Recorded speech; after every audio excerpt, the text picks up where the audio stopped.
అందరికీ నమస్కారం. నా పేరు Bhupal. Telangana United medical and health employees union రాష్ట్ర గౌరవాధ్యక్షునిగా ఉన్నాను.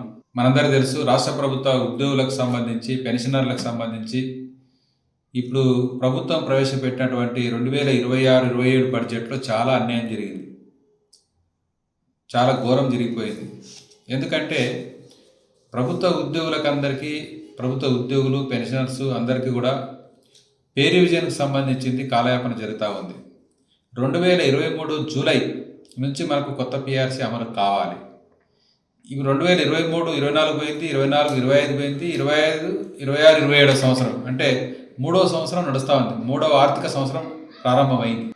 ఈ 3వ ఆర్థిక సంవత్సరం ప్రారంభమవుతున్నటువంటి సందర్భంలో పెట్టిన బడ్జెట్లో ప్రభుత్వ ఉద్యోగుల యొక్క ప్రస్తావన లేదు. పిఆర్సీ ఇస్తారా, ఇయ్యరా, ఎప్పుడు ఇస్తారో, ఏమి ఇస్తారో అనేటువంటిది ఇప్పటిదాకా ప్రభుత్వం చెప్పడం లేదు.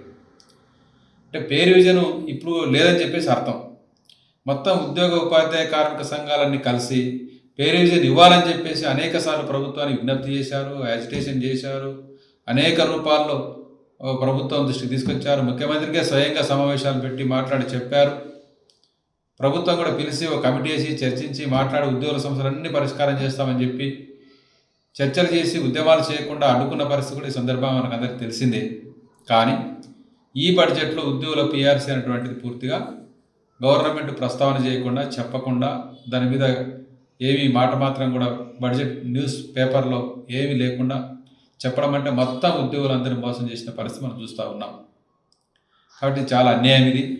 ప్రభుత్వ ఉద్యోగులకు తక్షణమే పిఆర్సీని ప్రకటించాలి. 2023 నుంచి మొత్తం కూడా చెల్లించే విధంగా చర్యలు తీసుకోవాలని చెప్పి సందర్భంగా మేము కోరుతున్నాం.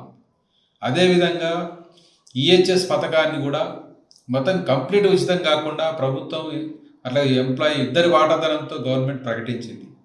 ఆరోగ్యశ్రీ ట్రస్ట్ ద్వారా మేము 5 లక్షల సుమారుగా 23,51,000 మంది అంటే ఉద్యోగులు, పెన్షనర్లు, వాళ్ళ కుటుంబ సభ్యులు అందరూ కలిపి ప్రయోజనం చేయబోతున్నామని చెప్పేసి చెప్పారు.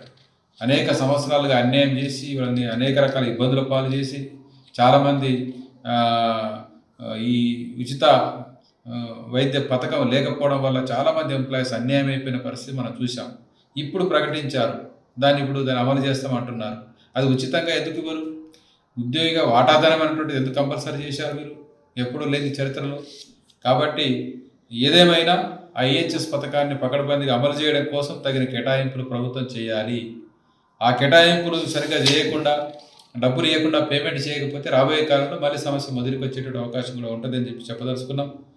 మరి 5,57,000 మందికి ఉద్యోగులకు, పెన్షనర్లకు అందరికీ ప్రమాద బీమా సౌకర్యం అని చెప్పి ఘనంగా ప్రకటించారు. 1,20,00,000 ప్రమాద బీమా అని చెప్పేసి ఇస్తామని చెప్పేసి ప్రకటించారు.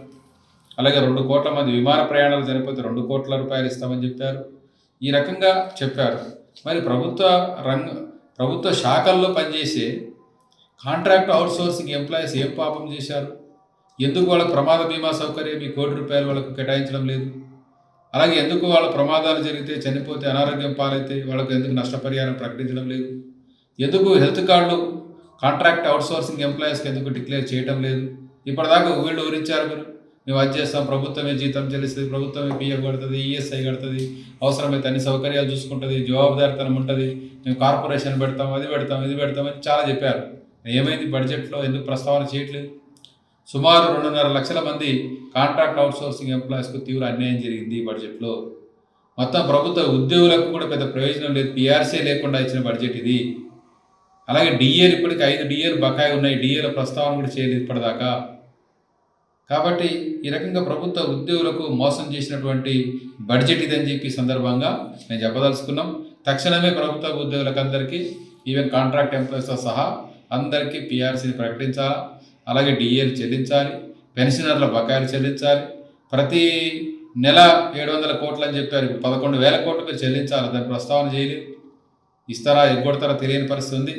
కాబట్టి ఈ పరిస్థితిలో రాష్ట్ర ప్రభుత్వ ఉద్యోగులకు అందరికీ, అన్ని స్థాయిలో పనిచేసే వాళ్లకు న్యాయం జరిగే విధంగా బడ్జెట్ని సవరించాలని చెప్పి సందర్భంగా నేను కోరుతున్నాను.